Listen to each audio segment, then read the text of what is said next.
हरे कृष्णा। गीता का दूसरा अध्याय शुरू हो रहा है जिसका नाम है गीता का सार। संजय ने कहा, करुणा से व्याप्त शोक युक्त अश्रुपूरित नेत्रों वाले अर्जुन को देखकर मधुसूदन कृष्ण ने ये शब्द कहे। भौतिक पदार्थों के प्रति करुणा, शोक तथा अश्रु ये सब असली आत्मा को न जानने के लक्षण है। शायद आत्मा के प्रति करुणा ही आत्म साक्षात्कार है। इस श्लोक में मधुसूदन शब्द महत्वपूर्ण है। कृष्ण ने मधु नामक असुर का वध किया था और अब अर्जुन चाह रहा था कि कृष्ण उस अज्ञान रूपी असुर का वध करे जिसने उसे कर्तव्य से विमुख कर रखा है। यह कोई नहीं जानता था करुणा का प्रयोग कहाँ होना चाहिए। डूबते हुए मनुष्य के वस्तुओं के लिए करुणा मूर्खता होगी। अज्ञान सागर में गिरे हुए मनुष्य को केवल उसके बाहरी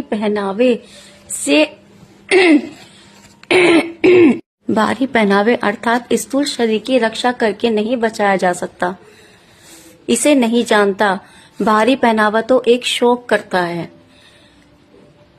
वह शुद्ध कहलाता है अर्थात व्यर्था ही शोक करता है। अर्जुन को क्षत्रिय था अर्जुन, उससे ऐसे आचरण की आशा नहीं थी। कृष्ण भगवान कहते हैं कि मुझे तुमसे ये उम्मीद नहीं थी, अर्जुन को बोलते हैं। किंतु भगवान कृष्ण अज्ञानी पुरुष के शोक को विनष्ट कर सकते हैं। इसी उद्देश्य से उन्होंने भगवत गीता का उपदेश दिया।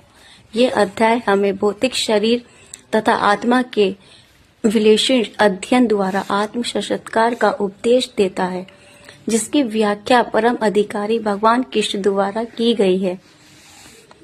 जब मनुष्य निष्काम भाव से कर्म करे और आत्मबोध को प्राप्त हो जाता है। श्री भगवान ने कहा, हे अर्जुन, तुम्हारे मन में ये कल्मश आया कैसे? यह उस समय मनुष्य के लिए तनिक भी अनुकूल नहीं है जो जीवन के मूल्य को जानता हो। इससे उच्च लोक की नहीं अपितु अपयश की प्राप्ति होती है। कृष्ण भगवान कहते हैं अर्जुन से कि तुम्हारे मन में ये विचार कैसे आया कि मैं युद्ध नहीं करूंगा।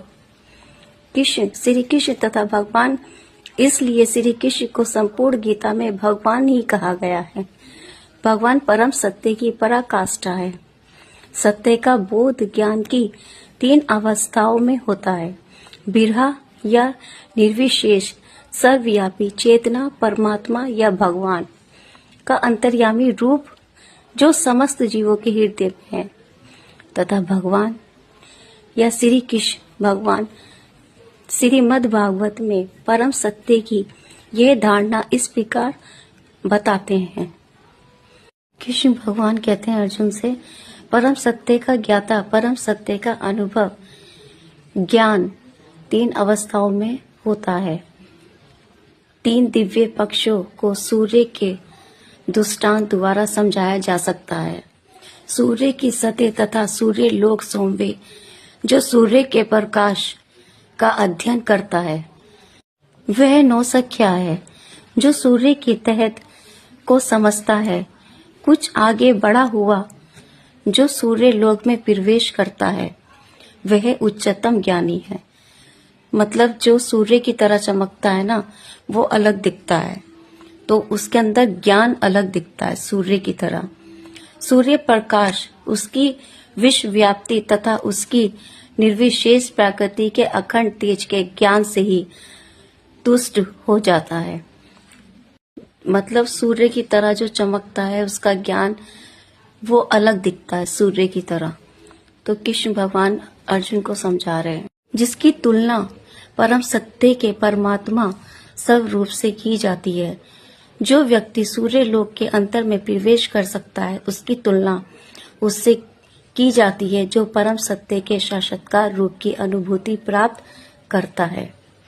जिन भक्तों ने परम सत्य के भगवान स्वरूप का साक्षात्कार किया है, सर्वोच्च अध्यमवादी हैं। परम सत्य के अध्ययन में रत सारे विद्यार्थी सूर्य का प्रकाश, सूर्य का गोला तथा सूर्य लोक की भीतरी बातें, इन तीनों को एक दूसरे से विलग नहीं किया जा सकता। फिर भी तीनों अवस्थाओं के एक ही श्रेणी के नहीं होते। भगवान की व्याख्या व्यासदेव के पिता पराशर मुनि ने की। धन, शक्ति, यश, सौंदर्य, ज्ञान तथा त्याग से युक्त परम पुरुष भगवान कहलाता है। अत्यंत शक्तिमान है, अत्यंत सुंदर है, अत्यंत विख्यात, विद्वान तथा विरत भी है। कोई अधिकार यह नहीं कह सकता एकमात्र कृष्ण ही ऐसा दावा कर सकते हैं, क्योंकि वे भगवान है। बिरहा, शिव या नारायण सहित कोई भी जीव कृष्ण के समान पूर्ण ऐश्वर्यवान नहीं है। बिरहा संहिता में 100वें बिरहा जी का निर्णय है कि श्री कृष्ण वे भगवान हैं, तो कोई उनके तुल्य नहीं है। कोई भी कृष्ण भगवान की तुलना नहीं कर सकता।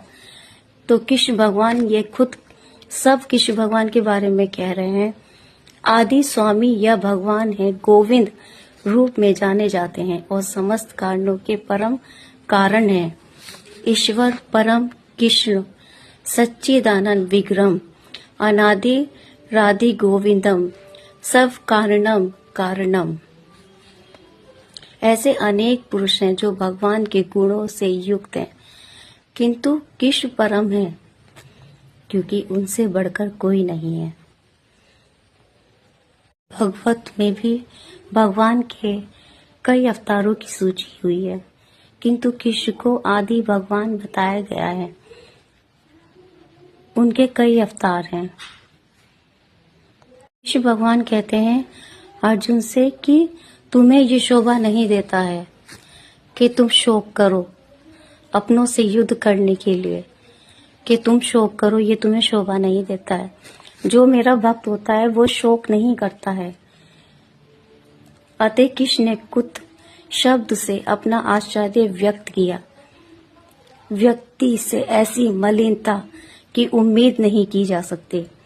जो मेरा भक्त होता है उससे ऐसी उम्मीद नहीं की जाती कि वो युद्ध में आके और वो पीछे लौट जाए।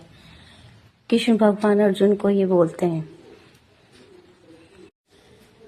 अर्जुन जो था पृथा पुत्र के रूप में संबोधित था। पृथा पुत्र, पृथा कृष्ण के पिता वासुदेव की बहन थी। कृष्ण के साथ उसका रक्त संबंध था। क्षत्रिय पुत्र लड़ने से मना करता है तो वह नाम का क्षत्रिय है, और यदि ब्राह्मण पुत्र अपवित्र कार्य करता है तो वह नाम का ब्राह्मण है। अतः कृष्ण ये नहीं चाहते थे कि अर्जुन अयोग्य क्षत्रिय पुत्र कहलाए। अर्जुन कृष्ण का घनिष्ठतम मित्र था और कृष्ण प्रत्यक्ष रूप से उसके रथ का संचालन कर रहे थे। किंतु इन सब गुणों के होते हुए भी यदि अर्जुन युद्ध भूमि को छोड़ता तो वह अत्यंत निंदनीय कार्य करेगा। अगर अर्जुन युद्ध छोड़ देता है और रथ से चला जाता है तो कृष्ण भगवान को बहुत दुख होगा। ये कह रहा है कि वो बहुत गलत काम कर रहा है।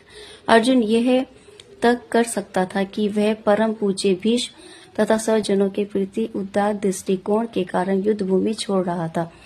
मतलब भीष्म पितामह, द्रोणाचार्य जो सब थे बड़े बड़े उसके पूज्य ने, उनकी वजह से वो युद्ध नहीं लड़ रहा था। अर्जुन ने कहा, हे शत्रुहंता, हे मधुसूदन, मैं युद्ध भूमि में किस तरह भीष्म तथा द्रोण जैसे पूजनीय व्यक्तियों के सामने उल्टा वार करूं। मतलब अगर वो मेरे ऊपर वार करते हैं युद्ध में तो मैं उन पे कैसे पलटवार करूं, मुझसे ये नहीं होगा। भीष्म पितामह तथा द्रोणाचार्य जैसे सामान्य व्यक्ति सदैव पूजनीय हैं। यदि वे आक्रमण भी करे तो उन पर मैं कैसा आक्रमण करूं, ये सामान्य नहीं है। गुरुजनों के प्रति मैं कैसे लड़ूं? अगर मैं अपने पितामह गुरुजनों को मारकर सब कुछ पाता हूं संपत्ति, धन वगैरह, मतलब ये सब पाता हूँ, इसकी अपेक्षा करता हूँ, तो इस संसार में भीख मांगकर खाना अच्छा होगा, मगर मैं संसारिक लाभ के इच्छुक इनका वध नहीं कर सकता, ऐसा अर्जुन बोलता है। हम यही भी नहीं जानते कि हमारे लिए क्या श्रेष्ठ है, उनको जीतना या उनके द्वारा जीते जाना। यदि हम धृतराष्ट्र के पुत्रों का वध कर देते हैं तो हमें जीवित रहने की आवश्यकता नहीं है, फिर भी वे युद्ध भूमि में हमारे समक्ष खड़े हैं। अर्जुन की समझ नहीं आ रहा था कि क्या करे, युद्ध करे या युद्ध से चला जाए, क्या करे, वो समझ नहीं पा रहा था। अगर वो नहीं लड़ेगा युद्ध तो अधर्म भी बढ़ जाएगा, दुर्योधन बहुत अधर्म करेगा, ये भी उसके मन में ख्याल आ रहा था।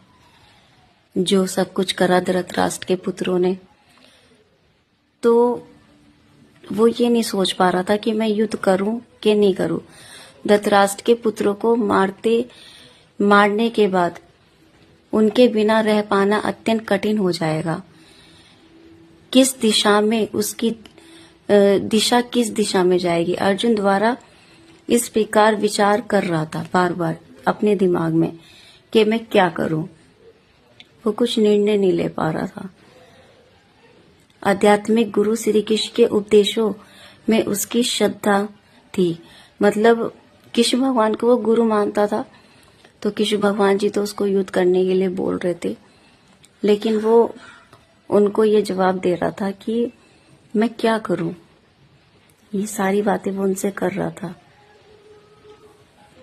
अब मैं अपनी कृपण दुर्बलता के कारण अपना कर्तव्य भूल गया हूँ और सारा धैर्य खो चुका हूँ। ऐसी अवस्था में मैं पूछ रहा हूँ कि जो मेरे लिए शिष्य कर हो उसे निश्चित रूप से बताइए। अब मैं आपका शिष्य हूँ और आपका शरणागत हूँ, कृपया करें मुझे उपदेश दीजिए। वो कृष्ण भगवान से कह रहा है कि मेरी दुर्बलता इतनी वो हो गई है कि मैं कुछ भी सोच पाना कर पाना संभव हो गया मेरे लिए, मगर मैं आपको गुरु मानता हूँ, मैं आपका शिष्य हूँ और मैं आपको शरणागति कर रहा हूँ। मतलब उसने सब कुछ ठाकुर जी के ऊपर छोड़ दिया कि अब आप ही मुझे कोई ज्ञान बताइए, आप ही मुझे कोई उपदेश दीजिए कि मैं आगे क्या करूं, जैसा आप कहेंगे मैं वैसा करूंगा। अर्जुन ने ये बोला ठाकुर जी से। ये प्राकृतिक नियम है, भौतिक कार्यकलाप की प्रणाली है, ये एक के लिए चिंता का कारण है, पग पग पर उलझन मिलती है। पर प्रामाणिक गुरु के पास जाना आवश्यक है, मतलब जो ऐसा गुरु हो जो हमें बिल्कुल ज्ञान की बात बताए। वैदिक ग्रंथ हमें ये उपदेश देते हैं कि जीवन की अनचाही उलझनों से मुक्त होने के लिए प्रामाणिक गुरु के पास जाना चाहिए। तो वो प्रामाणिक गुरु कौन थे उसके? कृष्ण भगवान जी, जो उसको बिल्कुल सही राह दिखा रहे थे। मनुष्य को भौतिक उलझनों में ना रहकर गुरु के पास जाना चाहिए, यही इस श्लोक का तात्पर्य है।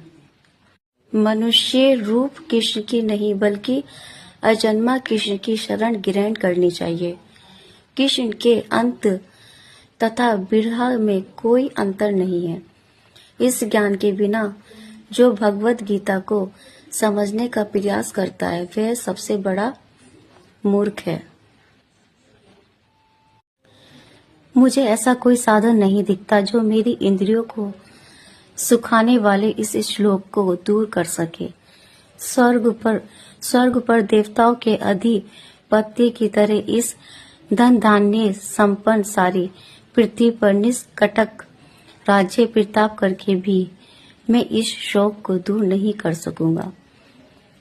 तात्पर्य यह है अर्जुन धर्म तथा सदाचार के नियमों पर आधारित अनेक प्रस्तुत करता है, किंतु ऐसा प्रतीक होता है कि वह अपने गुरु भगवान श्री कृष्ण की सहायता के बिना अपनी असली समस्या को हल नहीं कर पा रहा है।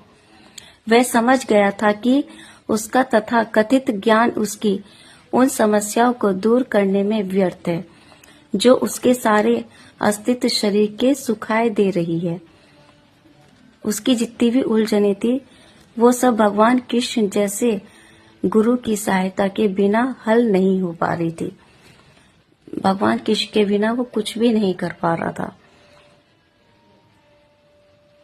वो चाह रहा था कि कृष्ण भगवान जी उसको समझाएं और उसकी समस्या हल हो जाए। कृष्ण भावना भावित होता है। एकमात्र प्रामाणिक गुरु है, वही जीवन की समस्याओं को हल कर सकता है। भगवान चैतन्य ने कहा कि जो कृष्ण भावना मर्त के विज्ञान में दक्ष हो, कृष्ण तत्ववेत्ता हो, चाहे वह जिसकी किसी जाति का हो, वही वास्तविक गुरु है। मतलब अगर वो कृष्ण भगवान को कोई भी अपना गुरु बना लेता है और उनको शरणागत कर देता है और समझता है कि मैं कृष्ण भगवान का शिष्य हूँ, तो वो किसी भी स्थिति में हो, किसी भी परेशानी में हो, उसका हल कृष्ण भगवान उसको दे ही देते हैं। कोई न कोई समाधान उसके लिए निकाल देते हैं। वही अर्जुन ने करा। इस प्रकार संजय ने कहा, संजय बोला कि इस प्रकार कहने के बाद शत्रु का दमन करने वाला अर्जुन कृष्ण से बोला, हे गोविंद, मैं युद्ध नहीं करूंगा, और चुप हो गया। धृतराष्ट्र को यह जानकर परम प्रसन्नता हुई कि अर्जुन युद्ध करके युद्ध भूमि छोड़कर वापस लौट रहा है, किंतु संजय ने उसे पुनः यह कहकर निराश कर दिया कि अर्जुन अपने शत्रु को मारने में समक्ष है। कुछ समय के लिए अर्जुन अपने पारिवारिक स्नेह के प्रति शोक कर रहा है, अभिभूत, किंतु उसने शिष्य रूप में अपने गुरु श्री कृष्ण की शरण ग्रहण कर ली है। इससे सूचित होता है कि शीघ्र ही वह इस शोक से निर्वृत्त हो जाएगा। आत्म साक्षात्कार कृष्ण भावना मर्द के पूर्ण ज्ञान से प्रकाशित होकर पुनः युद्ध करेगा। इस तरह धृतराष्ट्र का हर्ष भंग हो गया। जो धृतराष्ट्र बहुत खुश हुआ कि अर्जुन युद्ध करने से पीछे लौट रहा है, लेकिन जब उसे संजय ने बताया कि उसने कृष्ण को अपना गुरु बना लिया, शरणागत कर दिए और वो उनसे ज्ञान ले रहा है, तो कुछ देर के लिए वो शोक कर रहा है। लेकिन फिर धृतराष्ट्र जो खुश हुआ था वो दुखी में हो गया कि अब तो युद्ध करेगा अर्जुन, अगर उसने श्री कृष्ण भगवान को गुरु बना लिया है तो उसको ये हो गया था कि अब वो युद्ध जरूर करेगा। इसलिए उसका जो खुश हुआ था वो भंग हो गया, मतलब दुखी में बदल गया, क्योंकि कृष्ण भावना को उसने शरणागत कर दी थी अर्जुन ने। तो कृष्ण भगवान जी जैसे कहेंगे अर्जुन फिर वैसे ही करेगा।